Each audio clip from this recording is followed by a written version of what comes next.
Pertama-tama saya mengucapkan terima kasih kepada Tuhan Yesus Kristus sebagai Kepala Gereja. Dan yang kedua saya juga mengucapkan terima kasih buat Gembala Sidang bersama seluruh diaken atau majelis di gereja ini. Telah memberikan kesempatan buat saya untuk bisa sharing firman Tuhan pada kesempatan ini. Apa kabar Bapak Ibu? Luar biasa. Apanya yang luar biasa? Tuhannya luar biasa. Sebab kalau luar biasa itu masih universal itu ya. Luar biasa apanya ya. Mungkin juga luar biasa masalahnya, bisa aja. Bisa juga luar biasa pergumulannya, bisa aja. Tapi kalau luar biasa Tuhannya itu lebih sangat luar biasa. Artinya pergumulan boleh ada, persoalan hidup boleh datang. Tapi ada Tuhan yang tidak pernah meninggalkan kita. Untuk selalu hadir memberi kekuatan, iman dan pengharapan kita. Puji nama Tuhan. Mungkin ada sebagian yang belum kenal saya, nama saya Pastor Joy Ronald Rambitan. Ya, saya sudah berkeluarga, istri saya satu untuk selamanya. Gak ada amin. Ya, sebab ada yang sudah punya istri, mau istri orang lain lagi. Saya cukup satu saja untuk selamanya. Ya, saya dikaruniai Tuhan, keluarga kami dikaruniai Tuhan 2 anak. Yang pertama Putri Sion, berarti wanita, sedang magang ya, sedang magang di Jakarta.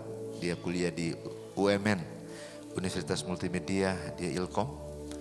Dan yang kedua laki-laki ya, namanya Jordan Barnaby Elisafan Rambitan. Itu kelas 3 SMA ya, tahun depan sudah kuliah. Jadi dia sudah ngomong-ngomong sama saya, "Papa, boleh gak kuliah di luar negeri?" Saya bilang gak apa-apa. Mimpilah setinggi langit. Nyasar-nyasar sedikit kan gak apa-apa. Amin. Ya, jangan berhenti bermimpi yang besar. Ya, bermimpilah anak kita jadi presiden di 2030 akan datang. Betul gak? Ya, kenapa gak berani bermimpi? Mana mungkin? Oh mungkin. Tuhan kita itu gak dibatasi dengan 4 tembok gereja ini. Tuhan itu sangat besar. Sangat luar biasa. Bermimpilah setingginya ya. Kalau kita bermimpi anak kita jadi presiden, nyasar-nyasar sedikit bisa jadi menteri, gak apa-apa. Katakan amin. Kasih tahu sebelah kiri kanan, kamu mesti punya mimpi yang besar. Ya, amin. Si Tuhan. Alright. Oke. Coba lihat sebelah kiri kanan, bilang begini. Kasih tahu sebelah kiri kanan di tempat Anda duduk, bilang begini. Wajahmu hari ini sangat menyenangkan. Wow. Oke. Alright, sudah siap untuk diberkati Tuhan? Iya. Hari ini saya akan share buat kita semua tentang pentingnya jemaat atau gereja Tuhan atau orang percaya hidup dalam komunitas. Jadi tema kita pagi ini adalah pentingnya gereja Tuhan atau orang percaya hidup di dalam komunitas KKA. Lebih jelas itu ya. Komunitas KKA. Apa tuh KKA? KKA itu adalah komunitas keluarga ya. Kelompok keluarga Allah. Itu dia. Kelompok keluarga Allah ya. Jadi itu jargonnya GSJ Indonesia. Nah, saudara yang kasih dalam Tuhan, kenapa sih gereja atau orang percaya atau anak-anak Tuhan harus ada komunitas? Itu pertanyaan. Pastor, kenapa mesti ada di komunitas? Nah, saya mau kasih tahu buat kita semua, gereja-gereja yang bertumbuh di seluruh dunia, gereja-gereja yang berkembang di seluruh dunia, bahkan keluarga-keluarga yang diberkati Tuhan, mereka semua membangun komunitas. Jadi kenapa mesti ada di komunitas? Kita mesti sadari bahwa ternyata selama ini Kalau gereja nggak ada di komunitas, gereja itu tidak akan bertumbuh secara rohani yang baik. Sekali lagi, gereja kalau nggak ada di komunitas tidak akan bertumbuh kerohaniannya dengan baik. Sebab kalau gereja cuma bisa beribadah setiap seminggu sekali, atau orang percaya beribadah seminggu sekali, saya jamin bahwa kerohanian kita tidak akan sebaik ada di komunitas. Nanti saya akan tunjukkan bukti-bukti kebenaran firman Tuhan, bahwa ternyata Tuhan mengakomodir atau menginginkan, merindukan supaya setiap orang percaya, termasuk saya dan saudara, ketika ada di sebuah komunitas, maka kerohanianmu akan menjadi rohani yang sehat. Sebab ingat, di dalam kehidupan setiap manusia, termasuk saya dan kita semua, dalam kehidupan kita ada 3 bagian yang perlu kita perhatikan. Apa 3 bagian yang perlu kita perhatikan? Dan semua itu cuma bisa terjawab ketika saudara ada di komunitas. 3 hal itu di dalam tubuh kehidupan saya dan saudara, dalam kehidupan manusia ada 3 bagian yang perlu diperhatikan oleh setiap manusia. Yang pertama, dalam kehidupan kita ada tubuh, sama-sama katakan tubuh. Yang kedua ada roh, sama-sama katakan roh. Dan yang ketiga ada jiwa. Jadi dalam kehidupan saya dan saudara, Bapak Ibu semua yang hadir dalam ruangan ini, ada 3 bagian ini yang perlu diperhatikan dan yang perlu dikasih makan. Kalau tubuh kita ini cuma seminggu sekali dikasih makan, cuma saudara makan seminggu sekali, kuat nggak? Ada yang bilang enggak. Yang lain bilang iya, terpaksa pastor, karena nggak ada yang mau dimakan. Nggak apa-apa. Tapi normalnya orang makan sehari berapa kali normal? 3 kali. Wah, saya pernah ke Sumatera Utara. Wah, ada orang Sumatera Utara di sini. Banyak ya. Ada banyak teman-teman kita di sana. Ya, di daerah Porsea. Porsea. Porsea itu daerah mana tuh? Saya lupa. Oh, ya gitulah. Pokoknya di daerah Porsea. Tapi di kampung, ya di kampung. Mereka beladang. Ya, jadi saya bermisi di sana, ingin bantu mereka supaya mereka bertumbuh. Dan luar biasa, saya tanya sama satu bapak, seorang bapak yang usahanya pertanian, beladang dia, jahe. Nah, dia nanam jahe merah. Ya, saya tanya, Pak, kalau di sini makan normalnya berapa? 4 kali, Pak. 4 kali. Kenapa? Iyalah, kalau kita nggak makan, kita nggak kuat. Terus saya tanya, kalau Bapak makanan rohaninya sehari berapa kali? Dia bingung. Oh, Bapak pendeta tanyanya di luar kepala saya. Oh, saya kasih makan cuma seminggu sekali. Kalau manusia jasmani aja kita kasih makan sehari 3 kali. Betul? Pertanyaan saya, manusia rohani saudara dikasih makan sehari berapa kali? Oh, cuman sekali, pastor. Hari apa? Hari Minggu. Makanya jangan heran ada banyak orang Kristen, mereka konon bilang mereka Kristen, tapi mereka sakit secara rohani. Ada masalah berat, ada persoalan yang berat, nggak bisa fight dengan persoalan, nggak bisa fight dengan keadaan, nggak bisa serang semua pergumulan hidup. Karena apa? Karena manusia rohani kerdil. Manusia rohaninya itu lemah karena dikasih makan seminggu sekali. Makanya ada orang-orang Kristen, mereka konon bilang mereka Kristen, tapi iman mereka itu nggak kuat menghadapi masalah.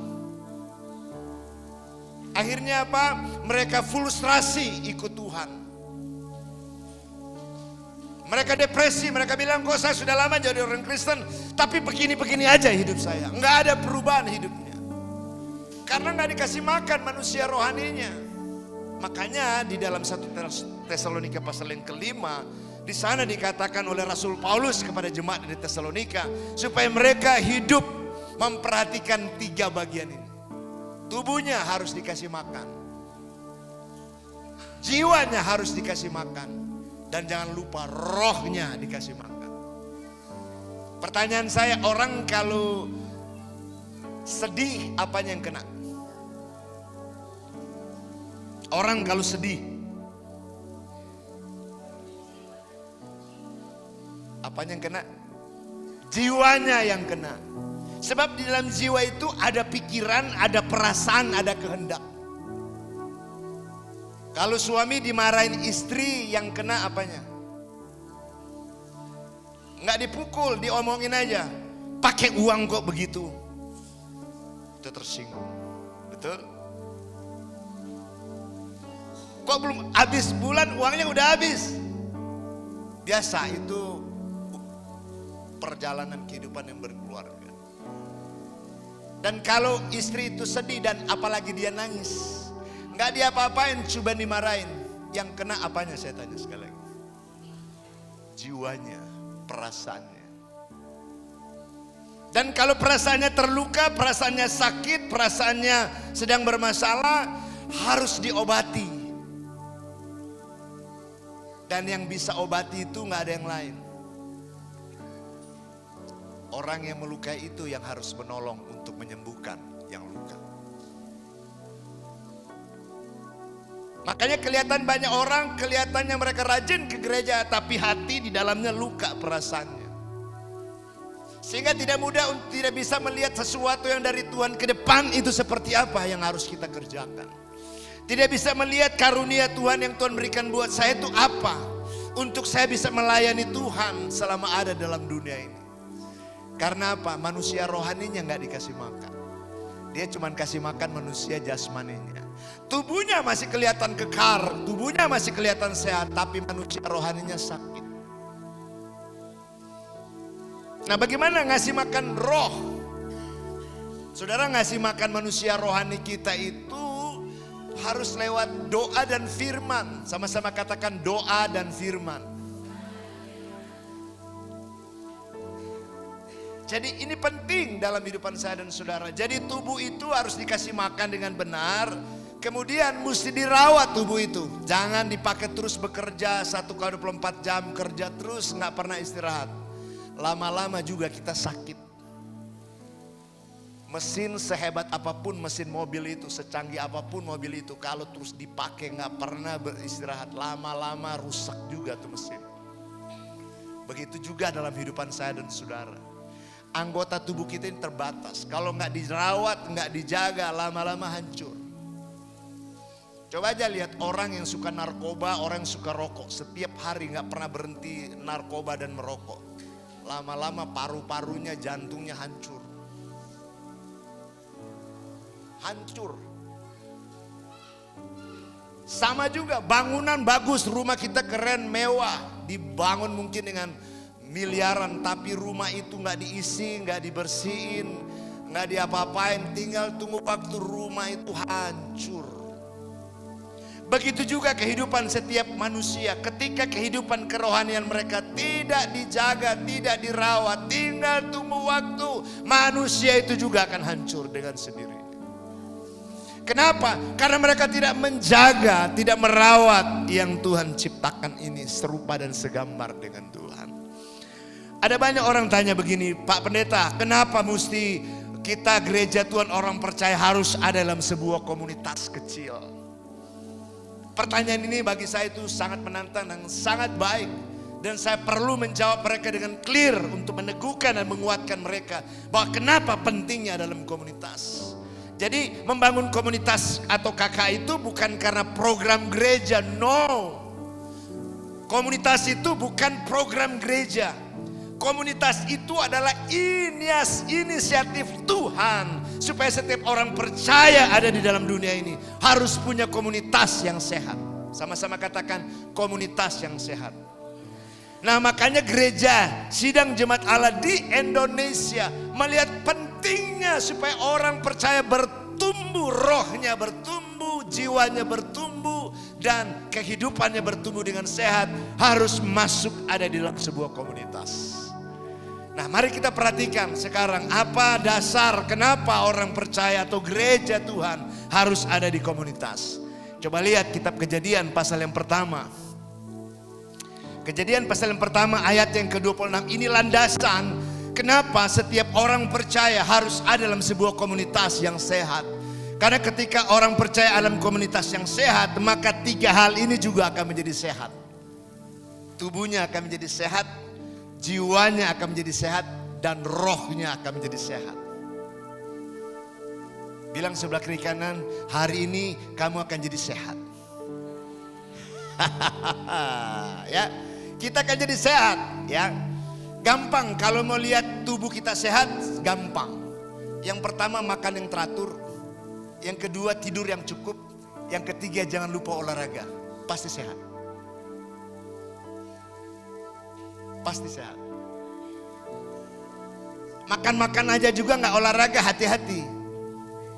Bisa kolesterol tinggi, darah tinggi naik, dan semua naik, lama-lama bisa stroke. Jadi mesti jaga kesehatan kita. Amin. Ya, makan jangan telat-telat makan. Aduh, kerjaan belum selesai pastor, sampai jam 2 malam, jam 3 malam. Saya jamin tinggal tunggu waktu, orang itu pasti sakit. Kenapa? Karena kita dikasih Tuhan tidur 8 jam. Kalau cuma 1,24 jam, tidurnya cuma 3 jam, 4 jam. Lembur pastor, kelihatannya kerja keras. Anda sedang menabung untuk habiskan uangmu nanti di rumah sakit.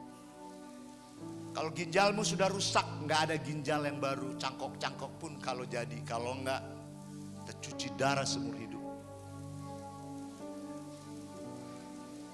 Makanya jaga tubuh saudara supaya tetap sehat. 6 bulan sekali tensi lah. Check up ke dokter. Supaya tahu bahwa kita ini sedang ada dalam keadaan posisinya sudah sedang sakit atau sebentar lagi KO ini. Sebab orang itu nanti udah KO dulu baru rutin ke dokter. Jangan tunggu KO dulu, jangan, bahaya. Saya sudah menemukan banyak orang. Pastor doain, kenapa stroke?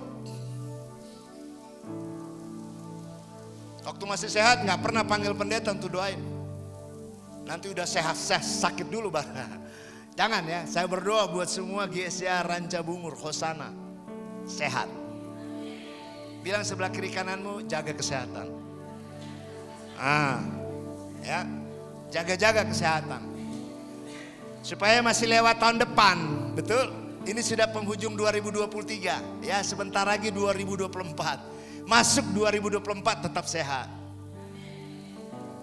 Amin. Nah, coba lihat Kejadian 1:26. Tuhan katakan begini, berfirman Allah, baiklah kita menjadikan manusia menurut gambar dan rupa kita. Itu dia.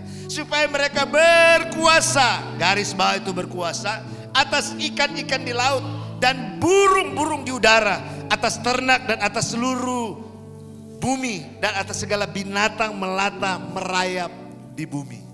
Jadi Tuhan berfirman, dia kasih tahu, baiklah kita menjadikan manusia menurut gambar dan rupa kita. Coba garis bawah itu kita. Kata kita di situ itu bukan tunggal, tapi kata itu jamak. Lebih dari satu. Sama-sama katakan lebih dari satu. Jadi sejak awal Tuhan itu punya komunitas, yaitu ada Allah Bapa, Anak, dan Roh Kudus. Kemudian dia bilang, kita tambahin komunitas baru, komunitas kecil. Dia ciptakan siapa?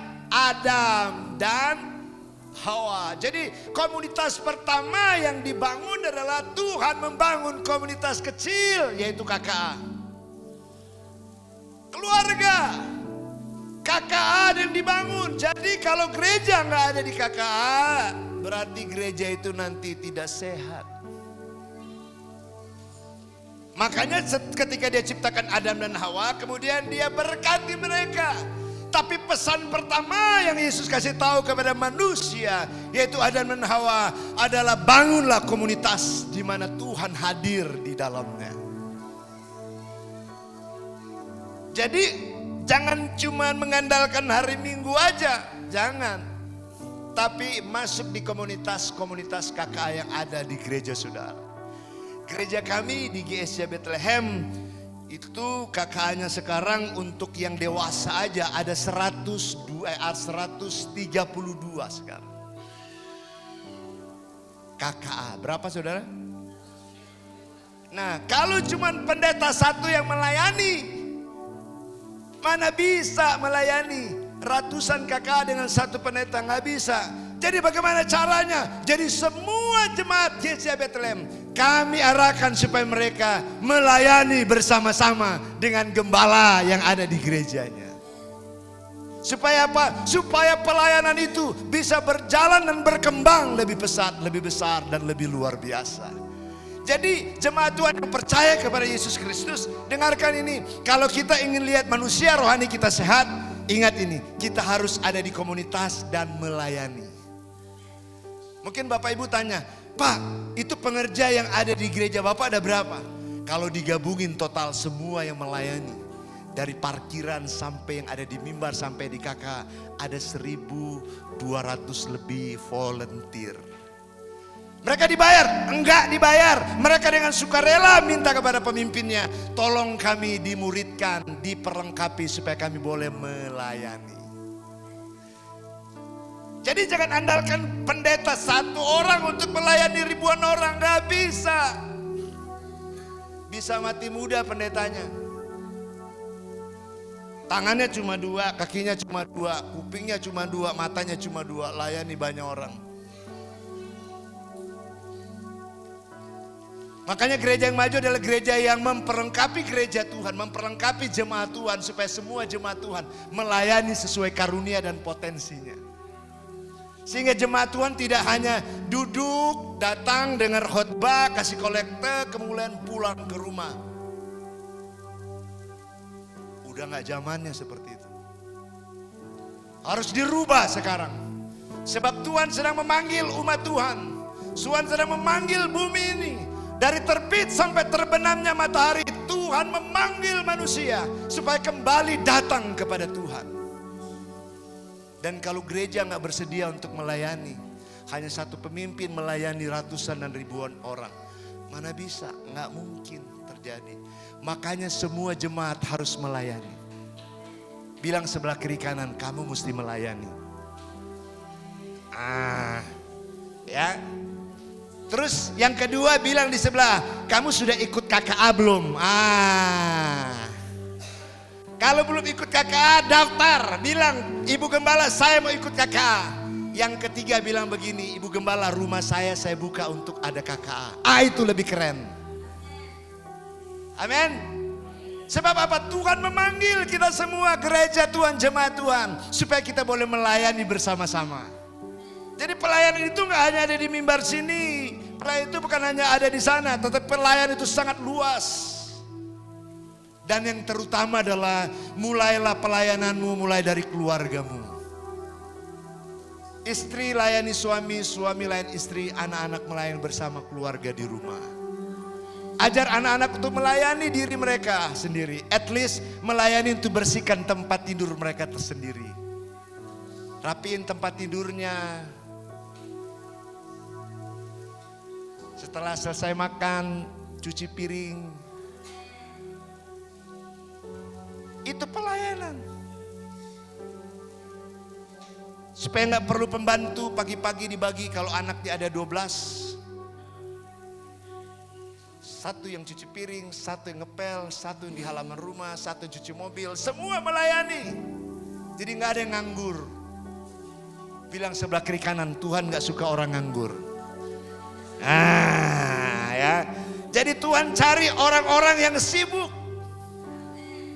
Ada bahasa-bahasa klise yang sering saya dengar.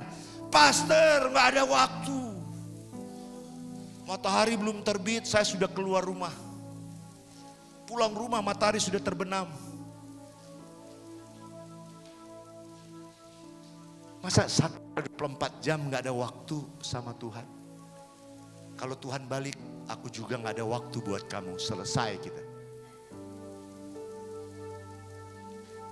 Dalam 1x24 jam Bapak Ibu, ambil waktu untuk bersekutu dengan anak-anak Tuhan. Itu tadi kitab Kejadian 1 ayat yang ke-26. Saya kasih lihat ayat yang kedua. Menurut saya ini merupakan bagian dari kitab Perjanjian Lama dibangun kembali oleh Yesus di kitab Perjanjian Baru, supaya value yang ada di Perjanjian Lama jangan hilang di kitab Perjanjian Baru. Value yang ada di kitab Perjanjian Lama jangan hilang di kitab Perjanjian Baru. Coba buka kitab Matius pasal 18 ayat ke-20, ini jelas Saudara. Matius 18 ayat ke-20 ini disampaikan oleh Yesus kepada murid-muridnya. Supaya apa? Komunitas itu jangan sampai hilang. Yesus yang ngomongin. Coba baca 3, 2, 1. Sebab di mana 2 atau 3 orang berkumpul dalam nama Yesus, di situ Yesus ada di tengah-tengah. Berapa orang di sini dikatakan Yesus hadir di mana? 2, 3 orang. Siapa yang hadir? Bapak Ibu, tadi pagi saya bilang, kalau Presiden Jokowi mau berkunjung di Ranca Bungur, di GSD Hosana, ini Pak Jokowi mau berkunjung di gereja saudara, apa persiapan saudara? Saya bertanya, Bapak Ibu jawab dong. Ada orang di sini? Ada. Kalau Pak Jokowi mau datang di GSD Hosana, apa persiapan saudara? Bersih-bersih. Apanya yang dibersihin? Halamannya, apalagi? Toiletnya pasti. Jangan sampai toiletnya bau. Betul nggak? Kenapa mesti bersih-bersih? Saya mau tanya, kenapa mesti bersih-bersih? Karena orang nomor 1 Indonesia mau datang. Betul nggak? Pertanyaan saya, kalau Tuhan Yesus yang mau datang, apa persiapan saudara? Terkadang kita menganggap bahwa kehadiran Tuhan itu udah biasa-biasa aja, nggak usah disiapin. Salah. Justru kita mesti siapin tempatnya. Kalau Jokowi aja mau datang, ini Tuhan yang empunya langit dan bumi mau hadir di persekutuan saudara. Siapkan hidup saudara, siapkan rumah saudara, siapkan hati kita. Sebab yang mau hadir siapa? Tuhan. Jadi Alkitab bilang, Tuhan bilang 2-3 orang mempersiapkan diri untuk ada komunitas kakak di mana Tuhan harus hadir. Dengarkan ini. Rumahmu diberkati Tuhan. Keluargamu pasti diberkati Tuhan. Masa depan anak-anakmu diberkati Tuhan. Makanya persiapkan. Ingat di kitab perjanjian lama, tabut Tuhan dititipin di rumah Obed Edom. 3 bulan dititip. 3 bulan dititip. Apa yang terjadi? Rumah Obed Edom itu diberkati Tuhan luar biasa. Bukan cuma rumah Obed Edom, 4 keturunan, bahkan beribu-ribu keturunan. Diberkati Tuhan. Kenapa? Karena ada tabut Tuhan. Tabut Tuhan itu menggambarkan apa dalam kitab perjanjian lama? Menggambarkan Tuhan hadir di sana. Makanya kalau ke rumah kita, hidup kita, kita izinkan ada komunitas, ada kakak, maka hidupmu dan rumah tanggamu bahkan masa depanmu akan diberkati Tuhan. Bilang sebelah kiri kanan, mulai hari ini buka rumah untuk kakak. Kasih tahu. Amin. Oh iya, waktu kita membuka rumah kita untuk ada KKA di rumah kita, Tuhan ada di sana. Alkitab bilang 2-3 orang bersekutu atas nama Tuhan, Tuhan hadir. Kalau Tuhan hadir, persoalan apapun yang sedang saudara gumuli, masalah seberat apapun yang sedang saudara hadapi, Tuhan pasti beri kemampuan dan kekuatan untuk kita bisa melewati dan menyelesaikan persoalan demi persoalan kehidupan itu. Kenapa? Karena yang empunya langit dan bumi serta isinya hadir di tengah-tengah kita.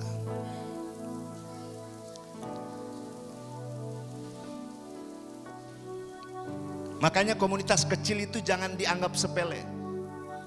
Siapa di sini pernah makan cabai rawit? Yang ada cabai rawitnya nggak besar, kecil, tapi waktu gigit, dia akan buat bibir saudara bisa melepuh-melepuh itu. Jadi jangan anggap sepele hal-hal yang kecil. Bilang sebelah kiri kanan, jangan anggap sepele komunitas kecil. Jadi jangan anggap KKA itu, apa sih KKA? Nggak ada manfaatnya. Justru Alkitab katakan KKA itulah tempat di mana Tuhan mau hadir. Nah, kalau Tuhan hadir di tempat KKA, ada dua hal yang harus terjadi di sana.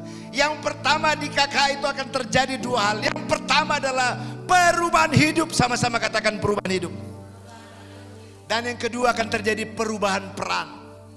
Jadi waktu kita kumpul di KKA, dua ini harus terjadi. Kita harus mengalami hidup kita berubah. Kemudian kita mengalami apa yang disebut dengan melayani. Karena apa? Hidup kita berubah. Jadi tadinya malas baca Alkitab, sekarang rajin baca Alkitab. Tadinya malas gak bisa berdoa, sekarang bisa berdoa. Tadinya cuma dengerin dan terima berkat, sekarang enggak, kita memberkati orang lain. Itu yang disebut dengan perubahan hidup. Dan kalau kita sudah berubah hidup kita, yang tadinya suka marah-marah sekarang jadi peramah, yang tadinya gak suka berdoa sekarang suka berdoa, berarti hidup kita berubah. Waktu kita mulai hidup kita berubah, kita mulai bersaksi kepada orang lain. Ada banyak orang yang kami layani, kami muridkan di KKA kami. Dari kehidupan yang tidak tahu panggilan Tuhan, sekarang mereka melayani Tuhan. Yang dari tadinya gak mengerti firman Tuhan, sekarang mereka lebih jago, lebih hebat. Kalau mereka buat WPDA, waduh WPDA mereka keren-keren. Gak sekolah Alkitab, tapi dilatih di komunitas KKA. Makanya Alkitab katakan besi menajamkan besi, manusia menajamkan sesamanya. Jadi kalau ada masalah di KKA, selesaikan masalah itu dengan baik. Karena apa? Karena itu tujuannya KKA, supaya ada perubahan hidup dan perubahan peran. Bilang sebelah kiri kanan, kalau engkau sudah lama jadi orang Kristen, harus berubah. Sebab ada yang saya temukan sudah lama jadi orang Kristen, bahkan mungkin sebelum lahir sudah Kristen. Saya mau kasih tapi hidupnya gak berubah. Berarti dia gak ada di komunitas. Sebab komunitas yang sehat adalah komunitas di mana orang-orang harus mengalami hidup mereka berubah. Kenapa? Karena di komunitas itulah mereka dimuridkan.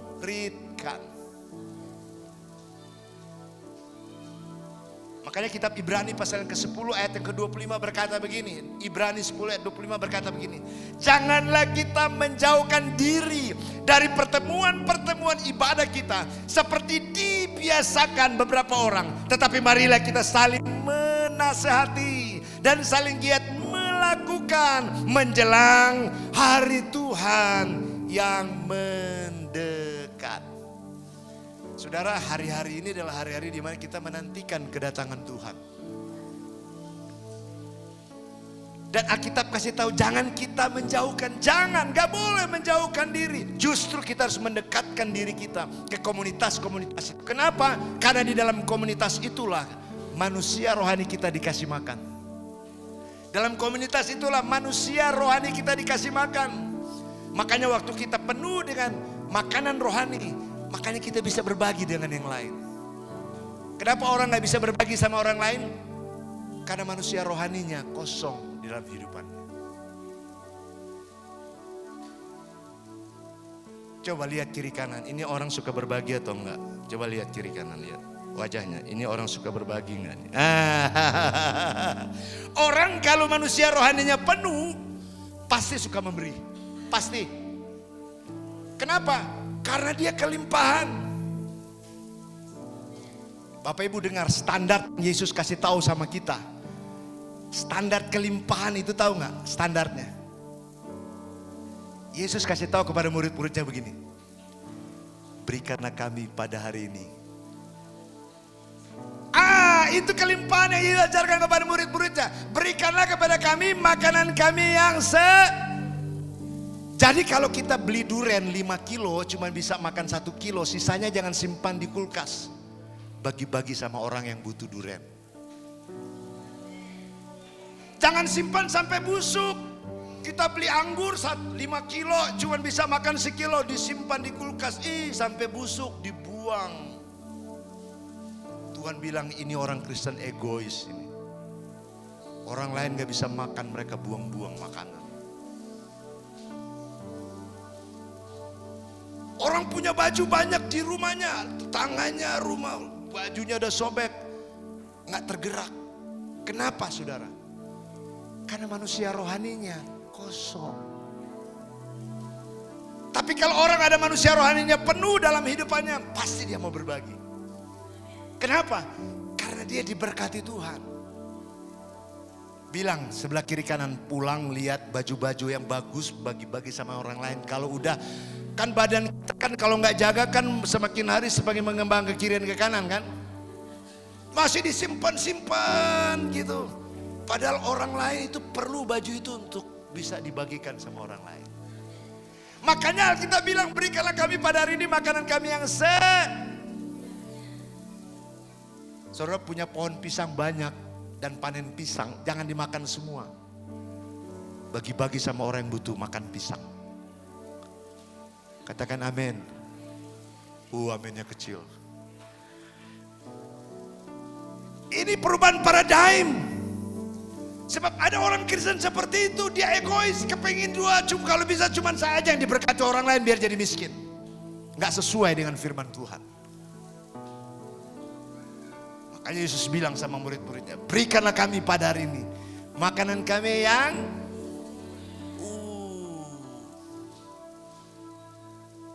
Jadi pulang di rumah lihat yang bisa bagi-bagi sama orang. Cuma Ibu Gemala yang amin nih. Yang lain gimana nih? Enggak, saya tahu GS Ranca Bungur itu Hosana itu orang-orang itu generous. Orang-orang yang penuh kemurahan hati. Bilang kita jemaat yang murah hati. Amin. Jangan jadi anggota jemaat yang pelit-pelit. Pengikut Tuhan itu harusnya murah hati. Seperti Yesus murah hati. Makanya kita katakan berbahagialah mereka murah hati. Karena mereka akan memperoleh kemurahan. Gak ada di Alkitab berbahagialah mereka yang pelit. Gak ada. Gak ada. Alkitab bilang berbahagialah mereka yang memberi dengan kemurahan. Maka mereka akan memperoleh Coba bilang sebelah kiri kanan, kapan terakhir memberkati orang lain? Kasih tahu, tanya. Kamu kapan terakhir memberkati orang lain? Pastor, 5 tahun lalu pastor. Waktu bencana alam kami bagi-bagi. Terlalu jauh 5 tahun lalu. Harus bertobat kita. Terkadang kita diberkati Tuhan tapi jadi anak Tuhan yang egois. Jangan. Jadi anak Tuhan yang penuh dengan, makanya orang kalau penuh firman Tuhan tahu bagaimana melakukannya. Tapi kalau dia nggak penuh firman susah. Karena apa? Nggak ada yang menggerakkan hatinya. Makanya di KKA lah tempat kita untuk melatih manusia rohani kita diberkati Tuhan. Amin. Mengapa sih harus KKA, Pastor? Jemaat harus ada di KKA karena di dalam KKA ada terjadi disebut perawatan, sama-sama katakan perawatan. Jadi rohani sudah dirawat. Dan kita di sana dimuridkan untuk dapat mengalami perubahan hidup dan perubahan peran sesuai dengan apa yang Tuhan rencanakan dalam kehidupan mereka. Sehingga jemaat dapat mendemonstrasikan Kristus kepada dunia dengan cara yang dinamis dan kreatif. Sehingga pada akhirnya mereka menjalankan apa yang menjadi perintah Tuhan, menjangkau orang-orang yang masih jauh dari Tuhan. Mereka boleh datang kepada Tuhan. Siapa itu? Oikos-oikos kita yang belum percaya kepada Tuhan. Kita mulai berdoa di sana. Kita boleh minta hati Tuhan untuk menggerakkan hati mereka. Supaya apa? Yang masih jauh dari Tuhan. Supaya mereka mendekat kepada Tuhan. Jadi jangan mau masuk surga sendirian, jangan. Kalau mau masuk surga, ajak banyak orang untuk bersama-sama dengan saudara. Untuk masuk dalam kerajaan surga. Katakan amin. Karena waktu saudara nanti dipanggil oleh Tuhan, saudara tahu bagaimana menjawabnya nanti. Sebab semua kita akan masuk disebut dengan takhta putih atau takhta pengadilan. Itu bukan per keluarga, pribadi lepas pribadi. Setiap saudara dan saya akan mempertanggungjawabkan semua perbuatan kita selama ada di dalam dunia ini. Jadi bukan satu keluarga, enggak pribadi lepas pribadi. Sebab keselamatan itu bicara tentang free will, pilihan bebas setiap manusia. Barang siapa percaya dia diselamatkan. Yang tidak percaya pasti binasa. Makanya selama kita hidup dalam dunia ini harus punya pegangan iman percaya kita di dalam Yesus Kristus memberikan sebuah pengharapan bukan cuma di kekekalan, tapi selama kita ada di dalam dunia ini maka kita akan memperoleh janji Tuhan. Sebab Yohanes 10 ayat 10 katakan, aku datang untuk memberikan kehidupan, bahkan kehidupan yang berkelimpahan. Makanya hidup kita harus benar di mata Tuhan. Hidup kita mesti ada di komunitas yang benar, ada di komunitas yang sehat. Sebab waktu kita dalam sebuah komunitas, maka rohani kita akan dibenarkan atau dikuatkan atau diperlengkapi oleh Tuhan. Nggak kelihatan gambar di situ. Ada gambar seharusnya di sebelah sana, itu komunitas yang saya muridkan. Saya pernah memuridkan satu kelompok itu wanita semua. Dan kemudian saya gerakkan mereka semua. Bagaimana supaya suami-suami kalian bisa terlibat juga di KKA. Keren. Jadi istrinya melayani suami, suaminya melayani istri. Maka kebahagiaan dilepaskan di sana. Bilang sebelah kiri kanan, kita mesti saling melayani satu sama yang lain. Amin. Di dalam komunitas di mana hati kita dibetulkan, hati kita dibenarkan oleh Tuhan, supaya apa? Hati kita disucikan oleh Tuhan. Sebab orang yang suci hatinya hanya mereka yang bisa lihat cara Tuhan bekerja dalam kehidupan mereka. Makanya Yesus katakan Matius 5:8 berkata, berbahagialah orang yang suci hatinya, karena mereka akan melihat Allah. Mana mungkin kita bisa lihat perkara besar kalau hati kita kotor, pikiran kita najis, hati kita najis, mana mungkin. Tapi waktu hati saudara bersih, hati saudara suci dan benar di mata Tuhan, maka pergumulan seberat apapun yang sedang saudara gumuli, Tuhan pasti datang untuk hidupmu, untuk menguatkan dan memberikan pernyataan dan pertolongan dalam kehidupan saya dan saudara. Karena janji Tuhan, dia berkata, berbahagialah orang yang suci hatinya. Bukan berbahagialah orang yang kotor hatinya, bukan. Yesus kasih tahu value kepada murid-muridnya sebelum mereka jauh untuk melayani bersama Yesus. Yesus kasih tahu standarnya. Kalau engkau ingin lihat semua karya dan janji Allah terjadi dalam hidupmu, hatimu mesti dibenerin.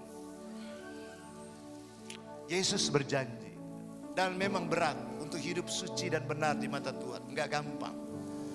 Ini perlu disalibkan keinginan daging kita. Manusiawi kita perlu ditaklukkan di bawah kaki Kristus, di mana keinginan roh yang menguasai kehidupan manusia. Sebab keinginan daging menuju kepada kebinasan, tapi keinginan roh menuju kepada kehidupan. Nah, manusia rohani kita akan menjadi kuat ketika ada di komunitas. Kami sudah menemukan gereja-gereja bertumbuh, berkembang bukan karena sekedar ibadah raya, tapi karena ada di komunitas, ada pemuritan di dalam gereja. Makanya saya berdoa buat semua gereja Hosana, ayo mari rame-rame masuk di KKA bareng-bareng. Serahkan diri, serahkan rumah saudara untuk bilang sama Ibu Gembala, kami mau hari-hari apa yang bisa kalian bangun KKA di rumah kalian.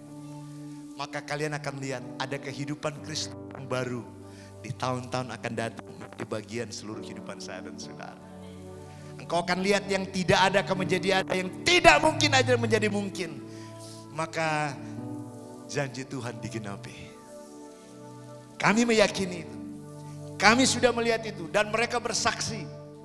Pada waktu mereka bergabung di live group, perusahaan-perusahaan mereka mau collab, Tuhan tolong dan Tuhan berkati, dan sekarang mereka jadi donatur untuk memberkati yang lain. Kenapa? Karena Tuhan hadir di komunitas mereka. Bapak Ibu, jangan anggap remeh komunitas ini. Komunitas ini jawaban kehidupan saya dan saudara. Tidak baik manusia dengan sendiri saja. Kita adalah makhluk sosial. Kita harus punya komunitas yang sehat, di mana di dalamnya kita saling melayani satu sama yang lain. Di dalam sebuah komunitas bukan cuma hati yang dibangun, pikiran kita dibangun. Pikiran yang positif. Filipi 4 ayat 8, Paulus kasih tahu kepada jemaat yang ada di kota Filipi, dia berkata begini, jadi akhirnya saudara-saudara, ini berbicara tentang orang-orang percaya, ini berbicara tentang orang-orang dalam sebuah komunitas, di mana Paulus mau supaya setiap orang dalam komunitas punya paradigma kerajaan Allah. Bukan pikiran manusia, bukan pikiran duniawi, tapi pikiran Allah yang membaharui pikiran manusia. Makanya dia kasih tahu kepada jemaat di kota Filipi begini. Jadi akhirnya, itu. Dari semua kejadian peristiwa, dari semua pergumulan hidupnya, Paulus tutup begini. Jadi akhirnya saudara-saudara, semua yang benar, semua yang mulia, semua yang adil, semua yang suci, semua yang manis, semua yang sedap didengar, semua yang disebut dengan kebajikan dan patut dipuji, pikirkanlah itu. Wih, keren. Artinya Tuhan mau supaya pikiran kita memiliki pikiran yang benar. Kenapa ada banyak orang sudah lama ikut Tuhan, tapi gak bertumbuh rohaninya? Kemungkinan besar ada pikiran-pikiran tidak benar telah mengikat di dalam pikiran orang itu. Ada orang kalau lihat orang lain, ketemu orang lain yang dilihat hal-hal yang negatif aja, hal-hal yang jelek aja. Sekarang rubah, ketemu orang lain, lihat hal-hal yang baik dalam kehidupan orang itu.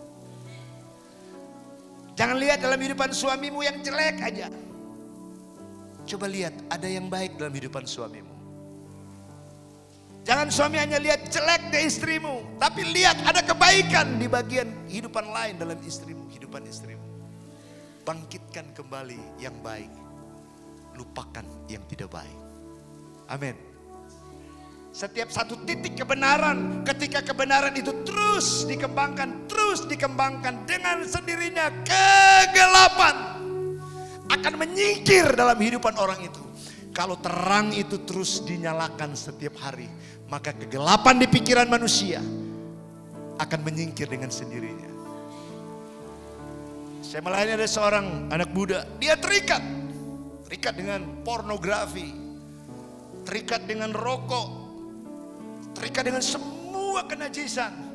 Tapi saya lihat di belakang kehidupan kegelapan anak ini ada terang yang kecil di dalam yang tersembunyi yang harus saya tarik itu naik. Dalam berproses itu saya tetap melayani dia. Dengan gaya dia, dengan kehidupannya. Dan saya bilang, kamu harus berubah dengan cara Tuhan. Firman Tuhan terus diingatkan, terang itu terus diingatkan. Dan dengan sendirinya semua kebiasaan buruk yang ada dalam kehidupan orang itu sirna dan hilang. Karena apa? Ada kuasa firman yang terus dibagikan, ada kuasa firman yang terus disirami dalam batin dan hati orang itu, sehingga kebenaran itu memerdekakan dia. Dan pada akhir dari kehidupan dia berkata, pastor, saya bisa jalan sendiri karena Kristus sudah memerdekakan saya. Kenapa? Karena ada di sebuah komunitas yang sehat. Bapak Ibu, bergabunglah di komunitas, maka kerohanianmu akan berubah dengan cara Tuhan. Tuhan Yesus memberkati Bapak Ibu 4 keturunan dan beribu-ribu keturunan. Selamat datang untuk membangun KKA di GCA Hosana. Bilang sebelah kiri kanan, mulai hari ini putuskan untuk bergabung di KKA. Mari kita tundukkan kepala, kita berdoa. Bapa, hamba selesai menyampaikan pesan Tuhan buat kami semua. Kiranya kuasa firman Allah yang sudah disampaikan pada pagi hari ini menggugah hati kami, meyakinkan kami bahwa komunitas itu penting karena Tuhan ada di sana. Kiranya karunia dan potensi Allah yang ada dan germa di tempat begitu luar biasa dan begitu banyak bermunculan ketika mereka ada di KKA. Orang-orang yang bisa memimpin akan muncul di sana. Kami percaya ada banyak orang potensial di jemaat ini. Berkati mereka yang sudah melayani, taruh roh yang menyala-nyala dalam hati mereka. Taruh hati mau mengasihi dan melayani orang lain. Karena waktu kami melayani orang lain, kami sedang melakukan kehendak Bapa lewat kehidupan kami. Bapa bersama dengan umat-Mu di tengah-tengah kesibukan mereka, mungkin dalam setiap pekerjaan mereka. Mereka letih dan lelah Tuhan. Tapi hari ini Engkau menyegarkan jiwa mereka. Mengingatkan mereka bahwa mereka harus ada di komunitas. Supaya mereka melihat ada kesehatan rohani yang sangat kuat. Menolong membangun kehidupan mereka. Sehingga ada banyak kemenangan terjadi. Ada banyak akselerasi percepatan terjadi. di mana yang tidak ada menjadi ada, yang tidak mungkin menjadi mungkin, karena Tuhan menyertai mereka. Kiranya berkat Allah yang tak pernah putus-putus mengalir memberkati seluruh jemaat Tuhan di tempat ini dari sekarang sampai selama-lamanya. Dalam nama Yesus kami berdoa serta kami mengucap syukur. Haleluya, haleluya. Mari sama-sama katakan amin, amin. Kasih tepuk tangan paling meriah buat Tuhan kita. Haleluya. Praise the Lord. Waktu selanjutnya saya serahkan kepada Ibu Gembala.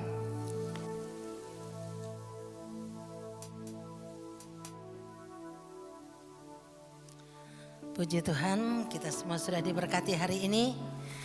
Dan saya berharap bahwa mulai hari ini kita mulai berpikir, kalau begitu saya harus bergabung di KKA-KKA yang ada di sekitar yang dekat dengan rumah. Kalau terlalu jauh, mulai berpikir bagaimana kalau saya buka KKA di tempat saya. Amin. Sehingga kita semua bisa bertumbuh dalam pengenalan akan Allah, bisa mengalami perubahan hidup dan mengalami perubahan peran. Amin, puji Tuhan. Mari kita akan bangkit berdiri bersama-sama.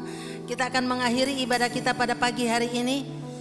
Kita bersyukur kepada Tuhan untuk kemurahan-Nya. Kita bersyukur untuk Tuhan untuk firman yang disampaikan hari ini, mengingatkan kembali bahwa pada mulanya Allah lah yang memulai, berinisiatif untuk membuat satu komunitas, dan melalui komunitas itu kita akan bertumbuh. Dalam perjanjian baru, gereja diawali dari komunitas-komunitas kecil, dan kita mau kembali melaksanakan itu dalam hidup kita. Terima kasih Tuhan. Ku mau hidup seturut kehendak Tuhan. Haleluya Yesus. Mari kita katakan, Tuhan, aku mau hidup seturut kehendak-Mu.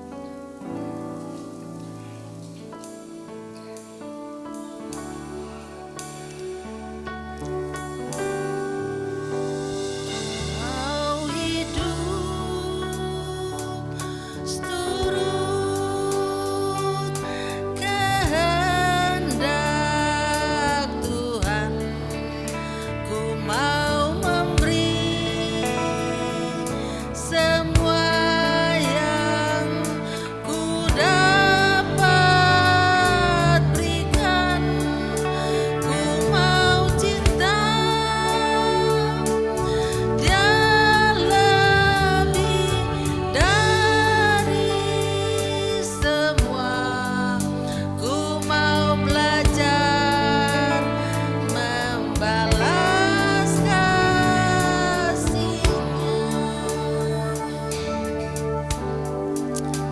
Bapa Surgawi, pada pagi hari ini Tuhan kami bersyukur untuk firman-Mu yang kembali mengingatkan kami bahwa kami membutuhkan suatu komunitas di mana tubuh, roh, dan jiwa kami boleh bertumbuh secara seimbang.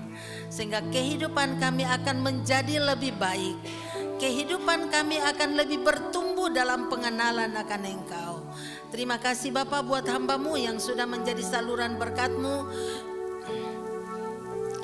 Biarlah Tuhan akan memberkati hamba-Mu ini, memakai pelayanannya, memakai keluarganya, dan mengurapi Tuhan. Sehingga dimanapun dia melayani, nama-Mu akan dipermuliakan.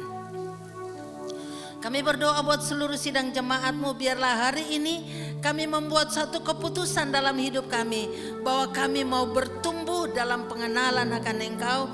Dan supaya kami dapat bertumbuh, kami harus bergabung di dalam satu komunitas, di mana kami bisa belajar bersama-sama, bertumbuh bersama-sama, mempraktekkan firman-Mu bersama-sama. Terima kasih Tuhan. Hamba berdoa apapun situasi jemaat-Mu pada pagi hari ini, Engkau adalah jawabannya. Yang sakit disembuhkan, yang kekurangan dicukupkan, yang membutuhkan pekerjaan diberi pekerjaan yang terbaik, yang lemah imannya semakin diteguhkan.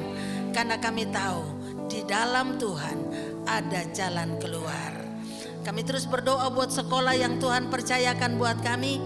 Kami bersyukur buat semua murid-murid yang Tuhan kirim. Biarlah Tuhan akan menolong kami guru-guru untuk dapat mengajar mereka.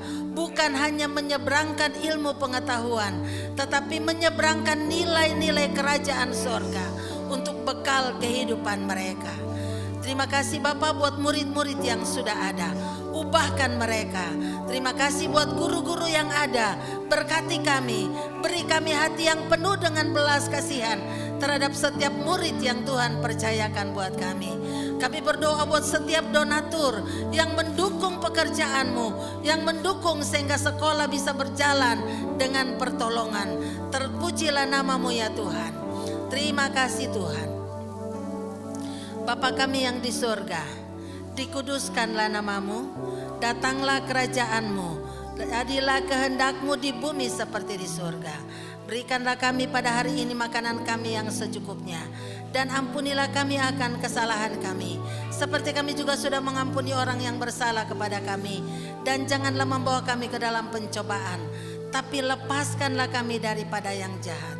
Karena Engkau-lah yang empunya kerajaan dan kuasa dan kemuliaan sampai selama-lamanya. Angkatlah kedua tangan saudara dan terimalah berkat Tuhan. Tuhan memberkati engkau dan melindungi engkau. Tuhan menyinari engkau dengan wajah-Nya dan memberi engkau kasih karunia. Tuhan menghadapkan wajah-Nya kepadamu dan memberi engkau damai sejahtera.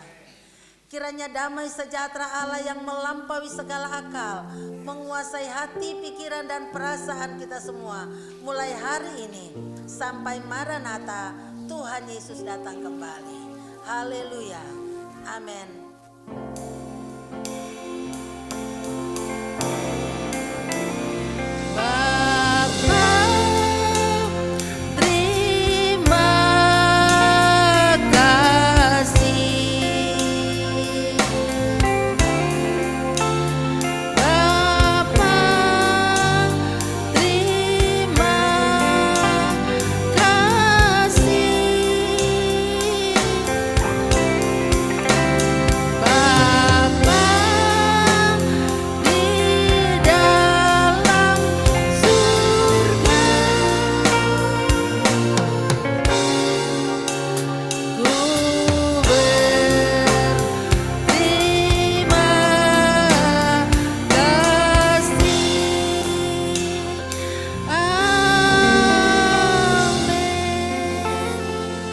Silakan duduk Bapak Ibu Saudara.